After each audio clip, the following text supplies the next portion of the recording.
नमस्कार, India news Rajasthan देख रहे हैं आप और मैं आपके साथ साक्षी द्विवेदी। बुलेटिन की शुरुआत करते हैं जहां पर राजस्थान विधानसभा के बजट सत्र की आज से शुरुआत हो चुकी है। राज्यपाल हरिभाऊ बागड़े के अभिभाषण के साथ बुधवार सुबह सदन की कार्रवाई शुरू हुई। 1 घंटे 21 मिनट लंबे अभिभाषण में सरकार की उपलब्धियों से लेकर आने वाले रोड मैप तक की झलक दिखाई दी।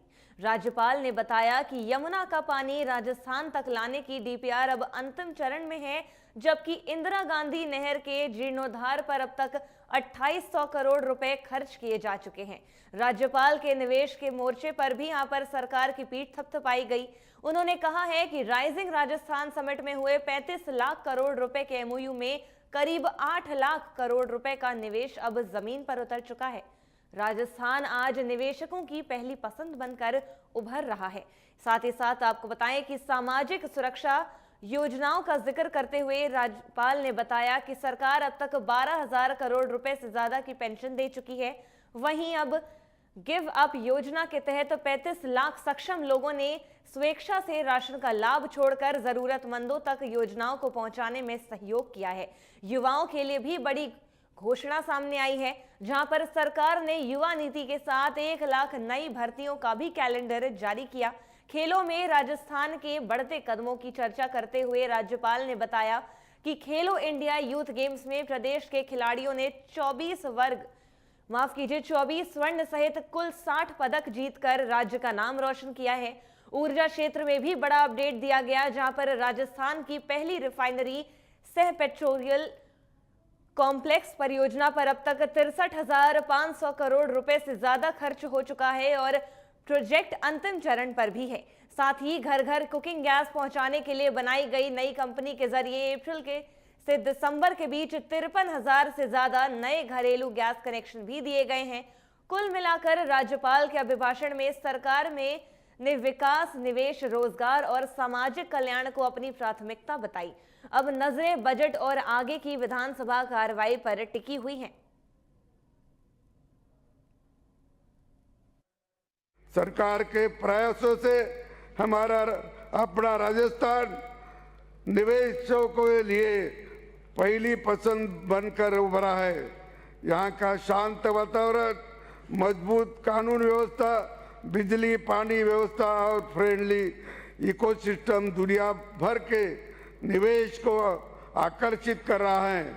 इसका सफल उदाहरण हमने rising Rajasthan global investment summit में देखा, जहां 35 लाख करोड़ रुपए के निवेश प्रस्ताव प्राप्त हुए, जिनमें से 8 लाख करोड़ रुपए के एमओयू धरातल पर क्रियान्वित हुए हैं।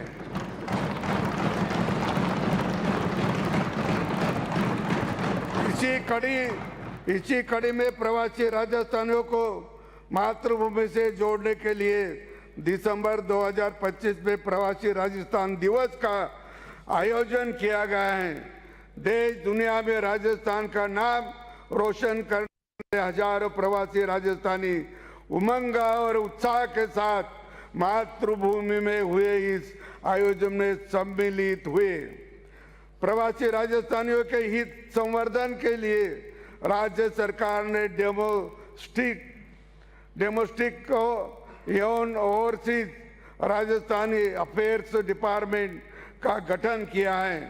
कर्मभूमि से जन्मभूमि के मूल मंत्र की भावना के साथ प्रदेश के विकास में प्रवासी राजस्थानियों की भागीदारी सुनिश्चित करने के लिए प्रयास अभिनंदन के योग्य हैं।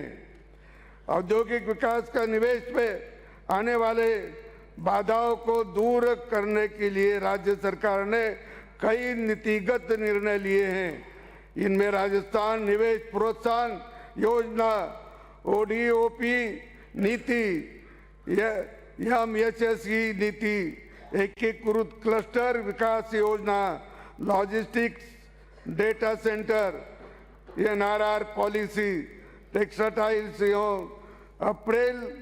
अपैरल और trade promotion, global capability centre जैसी नीतियां लागू कर राजस्थान को निवेश को वैश्विक केंद्र के रूप में विकसित किया गया है। प्रदेश में औद्योगिक विकास के लिए 31 औद्योगिक क्षेत्र की स्थापना हुए। इस हेतु 2,862 करोड़ रुपए की स्वीकृति जारी की गई है और भूखंड आवंटन के लिए 37 नए औद्योगिक क्षेत्र खोले गए हैं। इतना ही नहीं, अनुसूचित जाति और जनजाति समुदाय में उद्यमशीलता को प्रोत्साहन देने के लिए डॉक्टर भीमराव अंबेडकर राजस्थान दलित आदिवासी उद्यम प्रोत्साहन योजना में 655 करोड़ रुपए में ऋण वितरित किए गए हैं। प्रत्येक जिले की विशिष्ट पहचान को बढ़ावा देने के लिए सभी जिले के पंच गौरव कार्यक्रम शुरू किया गया है। इससे माननीय प्रधानमंत्री श्री नरेंद्र मोदी के वोकल फॉर लोकल के संकल्प को गति मिलेगी और भारत आत्मनिर्भर की ओर बढ़ेगा। रोजगार एवं आजीविका मिशन के देश की ग्रामीण आबादी को सशक्त और आत्मनिर्भर बनाएगा। इस कानून से स्थायी समितियों का निर्माण हो सकेगा और गाँव में बसी श्रम शक्ति को वर्ष में 125 दिन का रोजगार मिलेगा।